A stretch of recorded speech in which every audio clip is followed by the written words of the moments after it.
friends. I'm Karen, and this is the Family Food for Moms podcast. We're talking about inspiration for family cooking and dining.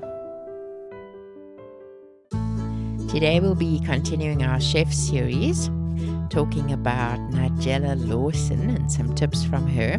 She's an English food writer.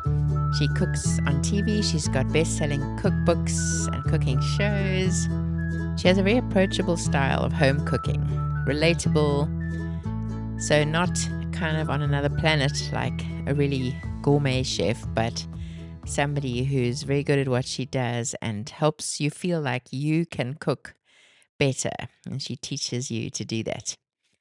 So let's talk about some things that she has spoken of and that reflect her cooking philosophy. Number one, don't apologize for shortcuts. Home cooking should be a pleasure. It should be enjoyable. So there's no shame in using shortcuts. For example, buying pre-chopped garlic or using ready-made pastry or tinned beans, tomato puree in a jar. Anything that makes it easier for you when you're cooking at home. Our busy lives are crazy, along with work and children and all the things we do. So we shouldn't feel like we have to cook everything from scratch. Food should be for nourishment, for joy, and we should do it in whatever way is possible, whatever way we enjoy, and whatever makes it easiest for us. So not a test of virtue, but a pleasure. So whatever you can find that makes it easier for you, do that. Whether it's pre-cut meat, pre-cooked sauces, or ingredients that are pre-chopped. I like to buy coleslaw pre-chopped rather than chop a cabbage. Things like that are helpful. So you shouldn't feel bad about them. Then number two, cook with your senses. So Nigella emphasizes the importance of touching your ingredients when you're chopping them and washing them, enjoying the smell, even the sounds of cooking.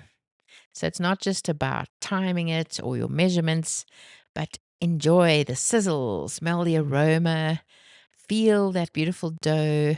And then as you work, as you cook, trust your instincts and learn to be in touch with all of your senses and what you're feeling so that you can cook your best food. If you taste as you go, you're far more likely to be in tune with what you're cooking and make it taste its absolute best. Sometimes you can grab a spoon, taste your sauce or your stew or your soup, whatever you're cooking, and then think about what might go well with that. Smell some herbs or smell a bit of lemon and see if you think that would go well in what you're cooking.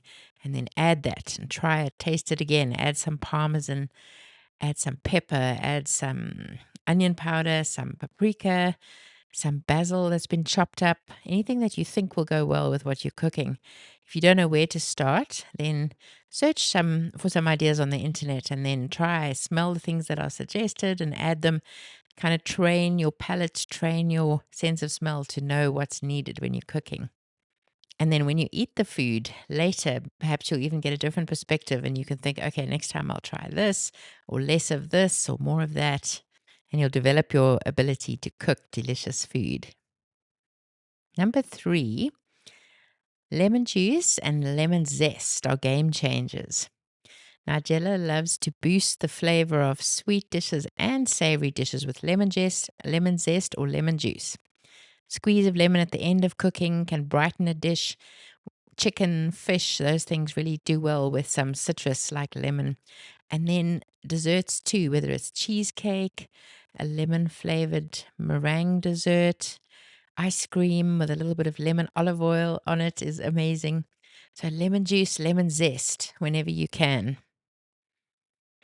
Number four, seasoning is everything, especially salt. We've heard this from other chefs too. Shows how important this is. So layering salt, not just adding it at the end. Salt doesn't just add saltiness, but it brings out flavor. It enhances the flavor that's already there. So add salt and then taste and adjust as you go. Number five, room temperature ingredients, whether this is for baking or cooking, Meat does well if you can let it come to room temperature before cooking it. So take it out the fridge about half an hour before you need it, and then it will be less likely to become tough when you cook it. So bring your food to room temperature. Same with baking, whether it's your eggs or your flour. Let those things and your butter, let them come to room temperature, and then they'll perform well when you use them. Number 6, rest your meat after cooking. So you need to rest your meat for the same amount of time as you cook them, so that they can reabsorb the juices, they can redistribute the juices, and the meat will then be less dry. It will have cooked a little further, so it won't be overdone, and it will definitely be juicier. So whether you're cooking steak in the oven, on the stove top, whether you're cooking roast chicken, anything like that, let it rest before eating. Then freeze or use your freezer like a pro. Number 7. So she encourages making your meals ahead of time and freezing them, labeling everything really clearly, and then freezing your sauces like bechamel sauce, tomato sauce, perhaps flat in bags to save space and so that they can defrost quickly and are ready for use. So she recommends doing this when you have times that are less busy, and then crazy times you can pull things out the freezer and use them. Number 8, a spoonful of sugar in savory dishes. She'll occasionally add a little bit of sugar to a tomato sauce or a spicy dish just to balance the acidity, perhaps a bit of maple syrup just to round out the flavor, not to make it sweet, but to make it harmonious, she calls it. Then number 9, garlic and oil need gentle heat. So when sauteing garlic, you need to use cold oil in a cold pan and then bring it up to heat slowly so that the garlic doesn't burn. If you are doing onion and garlic in a dish, you'll need to cook the onion first and then add the garlic near the end. So if you're doing the garlic in an oil, then this slow cold process gives the garlic time to infuse the oil and add flavor. So whatever you're doing with garlic in your dish, start with cold and don't take too long over the cooking of the garlic. Then number 10, butter is flavor. Don't be afraid of it. She never shies away from using real butter, believing it adds unmatched flavor and richness. Cooking it with your steak, your vegetables, mashed potatoes, sauces. A little real butter goes a long way. She says use it where it matters. So don't go for anything fake like margarine or seed oils. Just go with good, wholesome butter.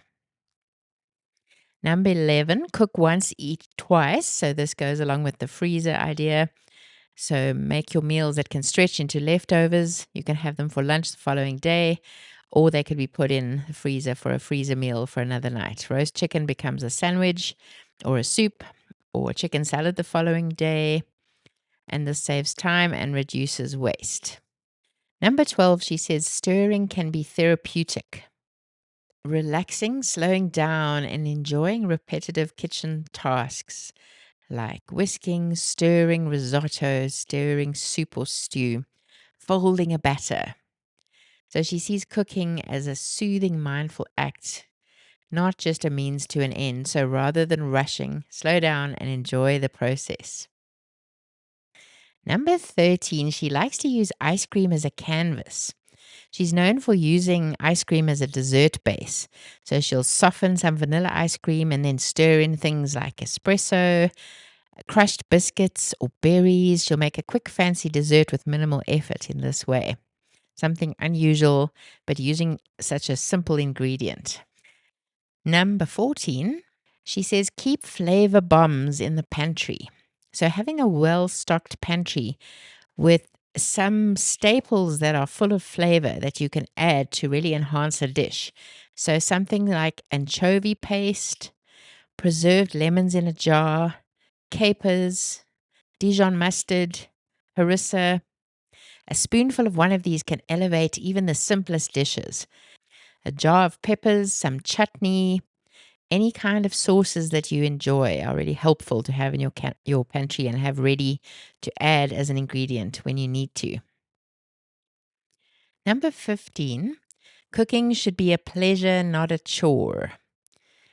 Nigella encourages you to enjoy your cooking, to let it be intuitive.